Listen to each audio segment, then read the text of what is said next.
You know, I'm free, but yet I've made myself a servant to people. And, you know, for the Jews, I became like a Jew so that I might gain the Jews. In other words, I might see Jews saved. And those under the law, I became as one under the law, so I might see those under the law saved. Those who aren't under the law, I became as one who's not under the law, so I might see them saved. And I become as one weak, so that I might gain those who are weak. That's what Paul says. He says, verse 23, and I do this for the gospel's sake, that I might be a partaker thereof with you. Okay? Now that right there is the comment that tips off this whole conversation about running the race. He says that I do all these things so that I can be a partaker with you. In other words, that I can receive the reward. Finally, when you bring that down to verse 27, but I keep under my body and bring it into subjection, lest that by any means, when I preach to others, I myself should be a castaway. So what he's saying is, even though he is doing a ministry for others, he cannot lose focus on his own personal ministry and a realization that no matter how much he does, there's no place to lay down. There's no place to stop. There's no place to quit. You know, it bothers me to see people who have known the Lord, who have walked with the Lord, and then they turn their back on Him. You know why it bothers me so much? Because they were in the race. You know, there's a song, I'm way too close to turn and go back now. You know, the hardest part of being a Christian is really becoming a Christian.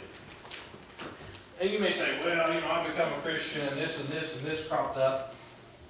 You know, those things look big because we put a big emphasis on them. The things that stand in your way look big because you put a big emphasis on them.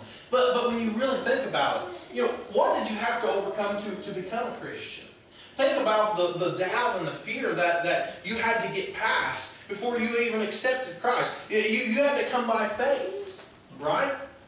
What kind of leap of faith is it for someone to believe in a Christ who they've never seen, who died for their sins? Folks, it is a big step. And not only do you have to do that, but you have to do that with all the lies of Satan that would come against you. And I don't know if you remember how hard it was or how difficult it seemed. And maybe to some it was easier than others. But you think back over the years and over the opportunities and the chances you had, why didn't you do it before you did? But I think back to the time when and even not just when I first got saved, but even times after that the Lord has called me to do things. And that there's such great difficulty there. But in particular, the very first time, just because there was this, it seemed like an unsurmountable mountain that stood between me and getting to Christ.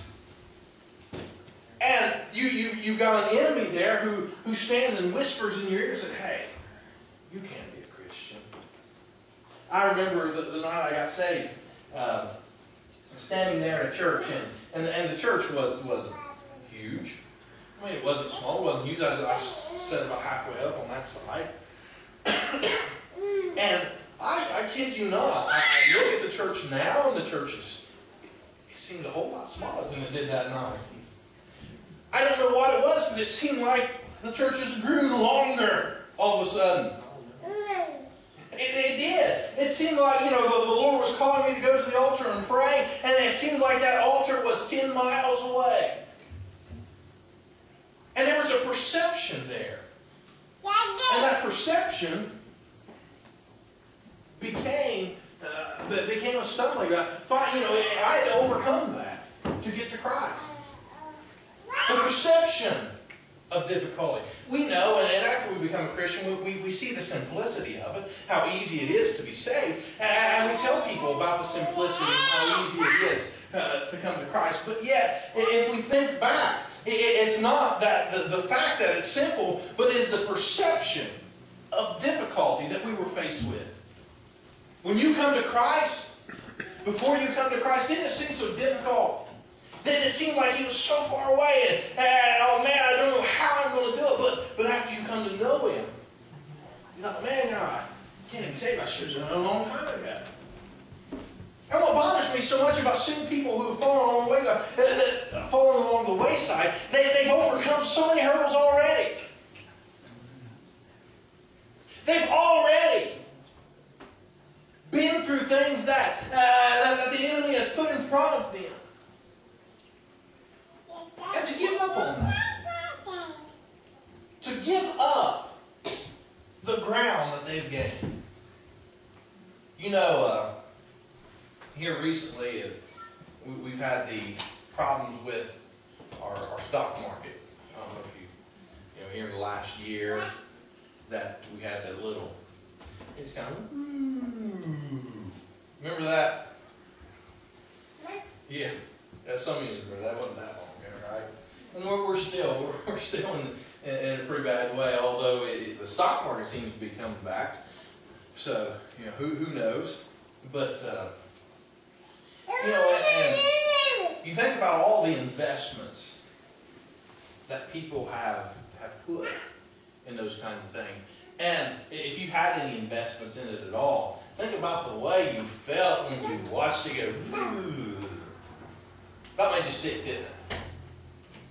And I know people who that was the topic on their mind. The things that I'm losing, the investment that I'm losing.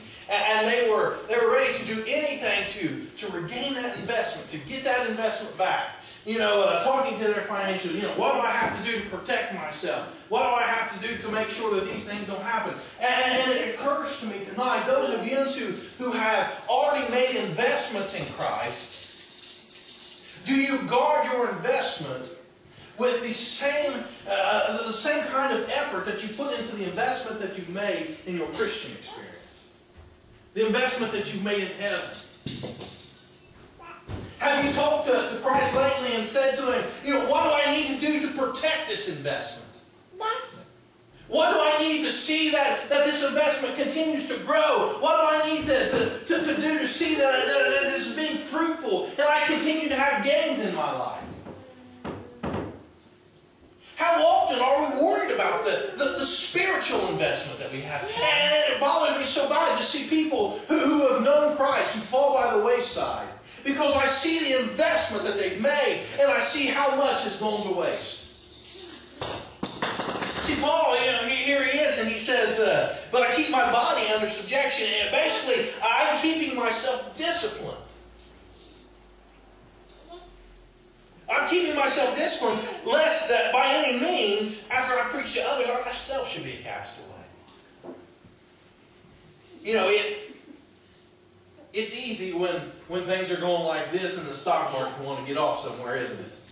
You hope you get off up here, right? But it is. It's got its ups and its downs. And even in the Christian experience, although your investment continues to gain and gain and gain, when we face up and downs in life, we find ourselves sometimes in low places in our life. And it takes discipline so that in those low places in our lives, and looking at it purely as from the running standpoint, in those hard places in the run, David and Phil have been talking about this race they run over Peebles, and it was a 5K, Dave, is that what it was? 5K. And there was a big hill right at the halfway point, and then one right around the end, is that right? Yep.